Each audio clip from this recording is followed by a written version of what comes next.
तर बांगलादेशकडून आता शेख हसीना यांच्या प्रत्यार्पणाची मागणी भारताकडे करण्यात आलेली आहे। भारत सरकारला मोहम्मद युनूस यांनी ही मागणी केलेली आहे। पंतप्रधान नरेंद्र मोदी आता शेख हसीना यांच्याबाबत नेमका काय निर्णय घेणार? भारत बांगलादेश संबंध सुधारणार की आणखी बिघडणार, असे अनेक सवाल या निमित्तानं आता उपस्थित होत आहेत। बांगलादेशचे परराष्ट्र मंत्री तौहाद हुसेन यांनी भारत सरकारसोबत याच संदर्भात पत्रव्यवहार सुरू केल्याचं समजतंय। बांगलादेशमध्ये झालेल्या हिंसाचार प्रकरणी नरसंहार केल्याचा शेख हसीना यांच्यावर ठपका देखील ठेवण्यात आलेला आहे।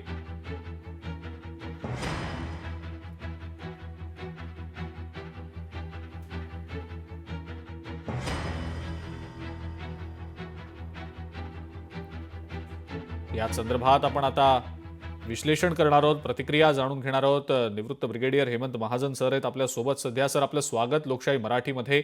भारत सरकारकडे मोहम्मद युनूस यांनी आता मागणी केलेली आहे शेख हसीना यांच्या प्रत्यार्पणाची। त्यामुळे आता कुठेतरी या संदर्भात मोदी सरकार काय निर्णय घेणार याकडे तर लक्ष असेलच। मात्र दुसरा आणखीन एक मुद्दा तो म्हणजे पूर्व सीमेवरची अशांतता सुद्धा वाढतीये। त्यामुळे ड्रोन्स तैनात केले गेलेले आहेत, सुरक्षा व्यवस्था वाढवली गेलेली आहे। या सगळ्या संदर्भात सर काय नेमकं वाटतं आपल्याला? असं आहे की जे सध्याचं जे बांगलादेशचं सरकार आहे ते हसीना विरोधी आहे, हिंदूंच्या विरोधात आहे आणि जमाते इस्लामी ही जी एक अतिशय मोठी संघटना आहे त्यांच्या ताब्यात।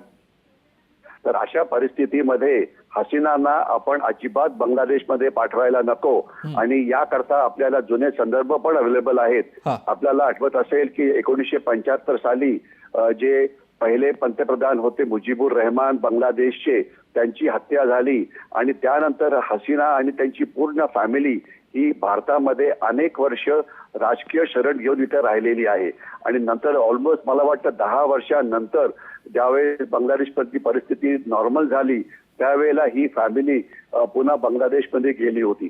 म्हणजे त्यावेळेला सुद्धा भारत सरकारने मुजीबुर रहमान यांची फॅमिली ज्यामध्ये हसीना स्वतः होत्या त्यांना बांगलादेशच्या ताब्यात दिलेलं नव्हतं। तर आपण तोच कायदा वापरायला पाहिजे आणि आंतरराष्ट्रीय कायदा जरूर सांगतो की जर अशा प्रकारे काही अन्याय होत असेल तर आपण राजकीय शरण देऊ शकतो आणि अशा प्रकारचे अनेक राजकीय शरण घेतलेले नेते हे इंग्लंडमध्ये पण आहेत, युरोपमध्ये सुद्धा आहेत आणि पाकिस्तानी नेत्यांनी सुद्धा राजकीय शरण घेतलेले आहे आणि त्यांना कुठल्याही सरकारने कधीही पुन्हा पाकिस्तान किंवा शत्रू राष्ट्रांच्या ताब्यात दिलेलं नव्हतं। तर ही गोष्ट सरळ आणि साफ आहे की हसीना यांना आपण बांगलादेशमध्ये पाठवायला नको, उलट आपण बांगलादेश सरकारवरती दबाव टाकायला पाहिजे की त्यांच्या भूमीवर ज्या भारत विरोधी कारवाया सुरू आहेत त्याच्याविषयी आपण आता बोलत होता त्या थांबायला पाहिजे। तिथे असलेल्या हिंदूंचं रक्षण व्हायला पाहिजे आणि त्यांनी जो प्रवास सुरू केलेला आहे अतिरेकीवादाकडे, दहशतवादाकडे, रॅडिकलायझेशनकडे, तो थांबवला पाहिजे। या मागण्या आपण बांगलादेश सरकारकडे केल्या पाहिजे, त्यांच्यावरती दबाव टाकून गरज पडला तर आपल्याकडे अनेक पद्धती अवेलेबल आहेत ज्यामध्ये आर्थिक दबाव टाकणं ही सुद्धा एक महत्वाचं पाऊल आपल्याकडे असेल।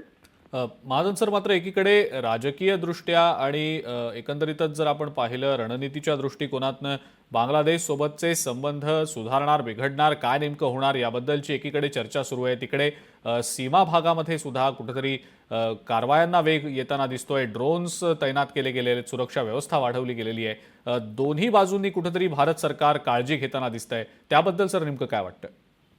असं आहे, जोपर्यंत ईशान्य भारताचा संबंध आहे, ईशान्य भारताची सीमा 3 राष्ट्रांना लागलेली आहे, चीन, बर्मा किंवा ब्रह्मदेश किंवा म्यानमार आणि तिसरी बांगलादेश। आता बांगलादेशमध्ये भारत विरोधी सरकार आल्यामुळे ईशान्य भारतातले जे दहशतवादी गट होते त्यांना पुन्हा एकदा ते आपल्या जमिनीवरती म्हणजे बांगलादेशमध्ये शरण द्यायला सुरुवात करतील की जे भारताकरता धोकेदायक आहे।